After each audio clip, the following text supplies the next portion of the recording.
महाराष्ट्र में यूं तो महायुति की सरकार है, मगर महायुति के नेताओं के बीच जुबानी जंग छिड़ी हुई है। ये जंग गोवा हाईवे के लंबित काम को लेकर है।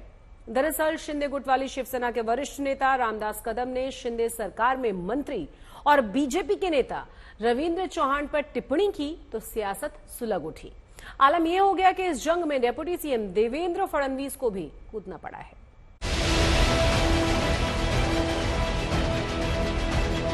इसी साल महाराष्ट्र में विधानसभा का समर होना है।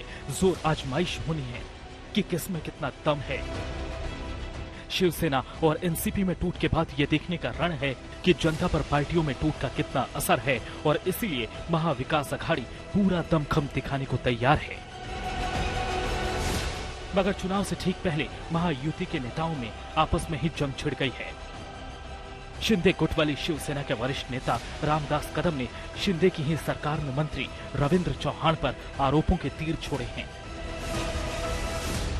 गणपती व्यवस्थित जाऊ शकत नाही पेणमधून कोकणामध्ये, अशी रस्त्याची अतिशय वाईट अवस्था आहे।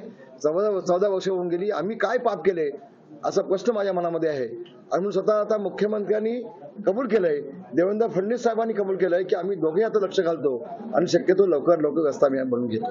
तर नुसती पाहणी नको कशासाठी, खरं तर त्यांचा राजीनामा आमच्या देवेंद्र फडणवीस साहेबांनी घ्यायला पाहिजे। रामदास कदम गोवा हाईवे के लंबित काम को लेकर रविंद्र चौहान का इस्तीफा मांग रहे हैं, लेकिन उनकी ये बयानबाजी बीजेपी को चुप गई। पहला पलटवार रविंद्र चौहान ने ही किया। मी मुख्यमंत्र्यांना फक्त एवढंच सांगेन, युती धर्म पाळण्याचा अधिकार फक्त रवींद्र चव्हाण याचा नाही। युती धर्म पाळण्याचा अधिकार हा सर्वांचा असतो।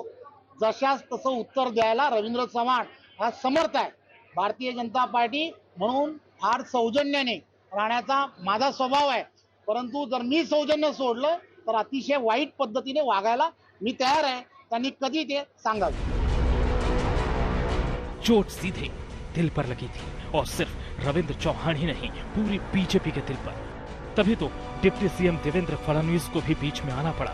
उन्होंने खुला विरोध जताया और मुख्यमंत्री एकनाथ शिंदे से इस मसले पर हस्तक्षेप करने की मांग की। असं वारंवार रामदासभाई टोकाचं बोलतात, त्यांनी आमची मनं देखील दुखावली जातात। शेवटी आम्ही माणसं आहोत, 50 गोष्टी आम्हाला देखील त्याच्या उत्तरादाखल बोलता येतील। जे मोठे नेते आहेत त्यांनी काहीतरी त्या ठिकाणी मला असं वाटतं पथ्य पाळलं पाहिजे। वारंवार भारतीय जनता पक्षाला असं बोलणं मला असं वाटतं हे आम्हाला मान्य नाही, आणि या संदर्भात मी स्वतः शिंदे साहेबांशी बोलतो। मामला बढ़ता जा रहा था, लिहाजा शिंदे गुट ने भी इस पूरे मसले पर दखल दिया और रामदास कदम के बयान से पल्ला झाड़ लिया, और न सिर्फ पल्ला झाड़ लिया बल्कि उनके बयान को भी गलत बताया।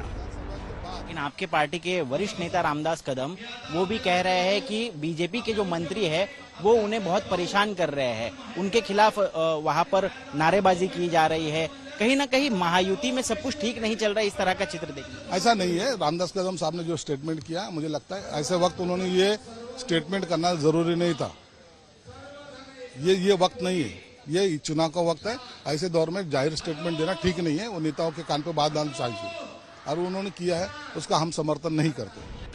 लोकसभा चुनाव के परिणामों के बाद विपक्षी दल आपसी एकता को और मजबूत करने में जुटे हैं। महाविकास अघाड़ी में शामिल नेताओं को एकजुट किया जा रहा है। विधानसभा चुनाव के लिए रणनीतियां तैयार की जा रही है। दूसरी ओर महायुति में आपस में सिर फुटअव्वल है।